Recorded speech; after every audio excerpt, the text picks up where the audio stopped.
Now, what I want to do is that I want to let this play a little bit more because he's going to get into the missing children, right? That have a lot of children have gone missing. I believe somewhere around 300,000 plus. Some people say 500,000 plus, but a lot of these children, unaccompanied minors, as they call them, have gone missing. And I want to speak to that a little bit. So I'm going to let this play some more as we get into that portion of the video.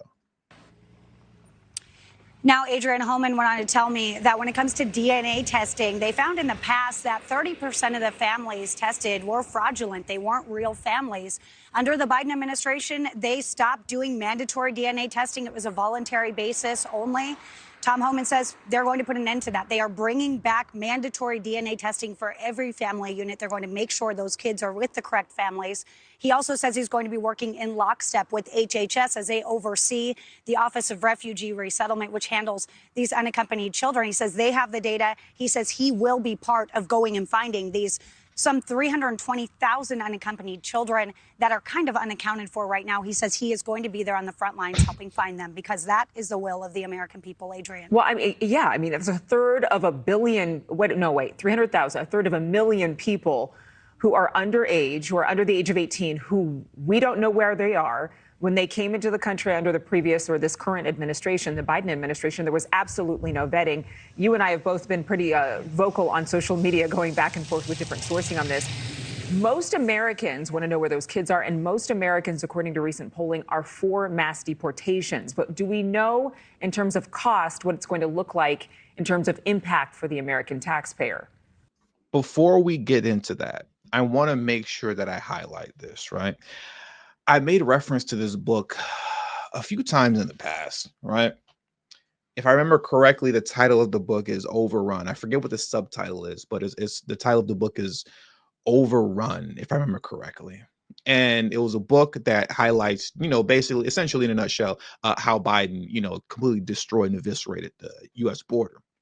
But in the book, what they talk about concerning children is how a lot of these illegal immigrants crossing the border, they use their children as currency. What do I mean by that? Using their children as currency. We all know that they have to pay the cartel and or whatever other smugglers to come through Mexico and to get them across the border, right?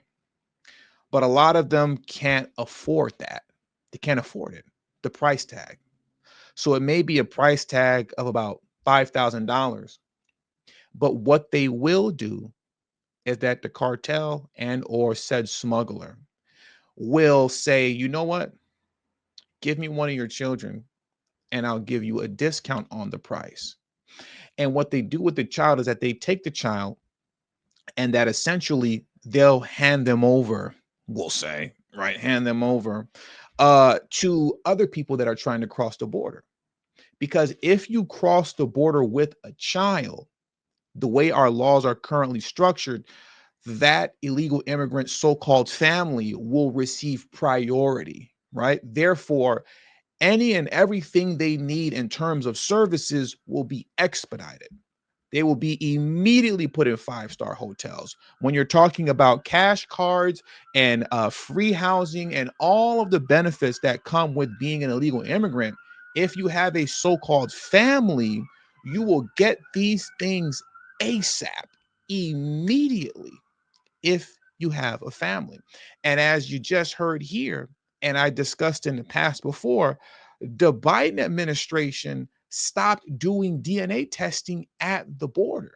And the DNA testing that they used to do at the border was a strong deterrent because people, a lot of them who are coming in with their so-called families, when they knew that they were going to get DNA tested, they would come clean immediately. The overwhelming majority of them would immediately come clean because they would rather come clean and say, hey man, this kid isn't actually mine and we're not an actual family, than essentially get busted, right? It's basically the equivalent of turning yourself in or just telling on yourself versus me having to find out that you yourself are engaging in this kind of smuggling operation where you're bringing a child into the country that isn't your child. You get what I'm saying? But Biden eliminated that. He eliminated that. So with eliminating that, the transferring of children from one legitimate migrant family to now an illegitimate migrant family is happening like crazy. And the thing is, and I'll round this out because I don't want to beat a dead horse too much, as they discussed in the book Overrun, let's say I'm someone who took on one of these children, right? I paid the cartel to say, hey, I'll give you more money if you can get me a child that I can bring across the border with me to expedite this process. These guys will cross the border, or women, right? Men or women, they'll cross the border with that child that isn't theirs. And then once they cross the border, they look at the child and go, good luck. Yeah, I don't know where your parents are. You know what I mean? But good luck with all that. Because what ends up happening is that that child with the fake family, with the fake father or the fake mother, they're now somewhere, they get sent somewhere in New York.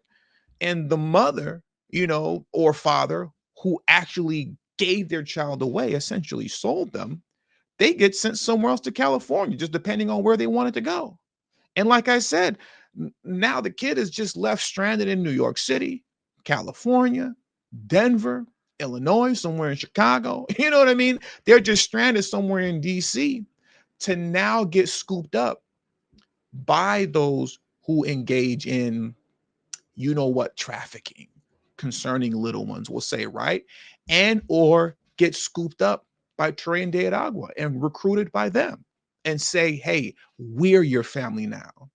And since we're family now, you're going to do some work for us. You're going to do some jobs for us. And we don't have to worry about you getting stiff penalties because you're a minor, you're not an adult. This is a travesty what Biden has unleashed onto the country, right?